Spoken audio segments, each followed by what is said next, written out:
Assalamualaikum warahmatullahi wabarakatuh. Berjumpa kembali dengan saya Siti Rosipa, kelas non-reg semester 2 dengan nomor NVM 74201201171. Di sini saya akan mereview ulang mata kuliah Hukum Pidana yang didoseni oleh Profesor Hajah Heni Nuraini SHMH dan asistennya Bapak M. Rendi Aridayandi SHMH.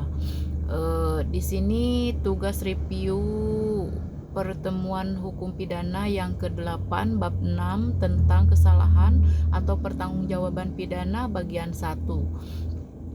Pada waktu membicarakan pengertian pembuatan pidana telah diajukan bahwa dalam istilah tersebut tidak termasuk pertanggungjawaban perbuatan pidana hanya menunjukkan kepada dilarang dan diancamnya perbuatan dengan suatu pidana. Apakah orang yang melakukan perbuatan kemudian juga dijatuhi pidana sebagaimana telah diancamkan? Ini tergantung dari soal apakah dalam melakukan perbuatan ini tidak mempunyai kesalahan.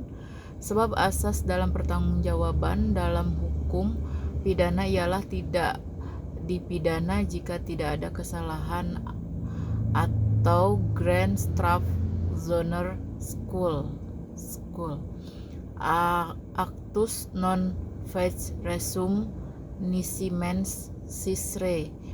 Asas ini tidak tersebut dalam hukum tertulis tapi dalam hukum yang tidak tertulis. Yang juga di Indonesia berlaku hukum pidana fisikal tidak memakai kesalahan. Di sana kalau orang telah melanggar ketentuan, dia diberi pidana denda atau rampas pertanggungjawaban tanpa adanya kesalahan dari pihak yang melanggar. Dinamakan lervanget melilervet fair material. Dahulu dijalankan atas pelanggaran, tetapi sejak adanya Ares Susuh dari HR 1916 Netherlands, hal itu ditiadakan meskipun pada umumnya bagi kejahatan-kejahatan diperlukan adanya kesengajaan, tetapi terhadap sebagian daripadanya ditentukan bahwa di samping kesengajaan itu orang juga sudah dapat dipidana bila kesalahannya berbentuk kealfaan. Misalnya pasal 359 KUHP, dapat dipidananya orang yang menyebabkan matinya orang lain karena kealfaannya. Ini disampaikan pasal 338 KUHP dengan sengaja menyebabkan matinya orang lain.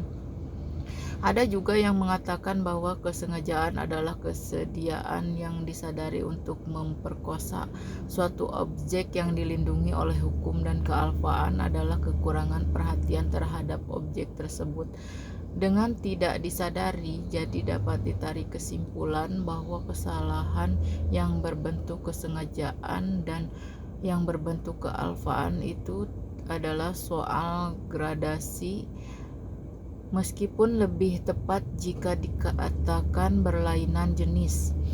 Kesengajaan adalah kesalahan yang berlainan jenis daripada kealfaan. Pengertian kesalahan itu merupakan unsur subjektif dari tindak pidana Grand Strafzoner School yang tidak terdapat dalam KUHP tetapi dapat terdapat dalam hukum tidak tertulis. Kesalahan adalah keseluruhan syarat yang memberi dasar hukum adanya pencelaan pribadi terhadap perbuatan pelaku tindak pidana. Sedangkan dalam arti yuridis dibagi dua, yaitu kesengajaan atau dolus atau disebut juga offset, kealfaan atau kulfa atau kelalaian. Unsur-unsur kesalahan yaitu kemampuan bertanggung jawab, adanya hubungan antara pelaku dengan pembuatnya, yaitu yang berupa kesengajaan atau kealfaan, tidak adanya alasan pemaaf.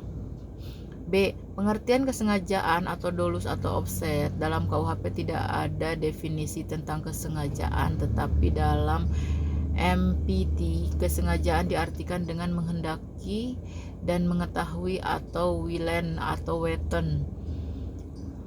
Jadi dikatakan sengaja apabila pelaku menghendaki apa yang dilakukannya dan mengetahui perbuatan yang akan dilakukannya. Ada dua teori, yaitu satu, atas dasar itu pelaku mempunyai kehendak untuk mewujudkan, atau wills teori, unsur-unsur dari rumus undang-undang. Dua, selain itu pelaku juga menghendaki akan akibat yang timbul, atau pelaku juga dapat membayangkan, atau foretelling teori, akan akibat yang nanti timbul. Perbedaan kedua teori ini adalah yaitu dalam hal akibat dari keadaan yang menyertainya, walaupun dalam praktek penggunaan teori ini sama. Contoh, hari ini ada jadwal kuliah yang kuliah menghendaki akan ilmu pengetahuan dan wawasan tentang ilmu hukum.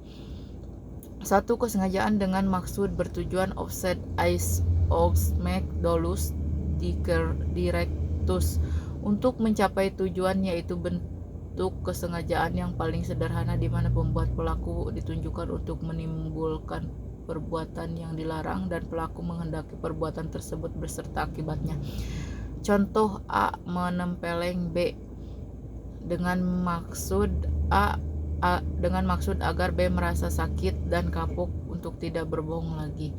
2. Kesengajaan dengan sadar kepastian keharusan, atau offset met zekerheid beustit, atau nozakeliket beustin, yaitu dalam hal ini pembuatan menimbulkan dua akibat, yaitu A, akibat yang memang dituju oleh si pelaku, yaitu berupa delik sendiri dilakukan sendiri dan dapat berupa penyertaan delnaming.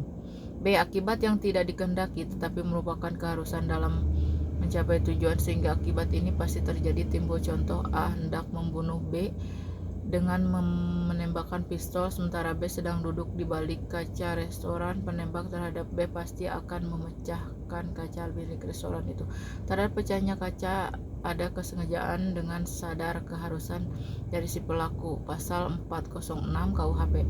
3. Kesengajaan dengan sadar kemungkinan bersyarat dolus eventualis not war delis offset, yaitu ada kemungkinan tertentu yang semua mungkin terjadi kemudian benar-benar terjadi. Contoh, Ares Quaetars di kota Huizen, negeri Belanda.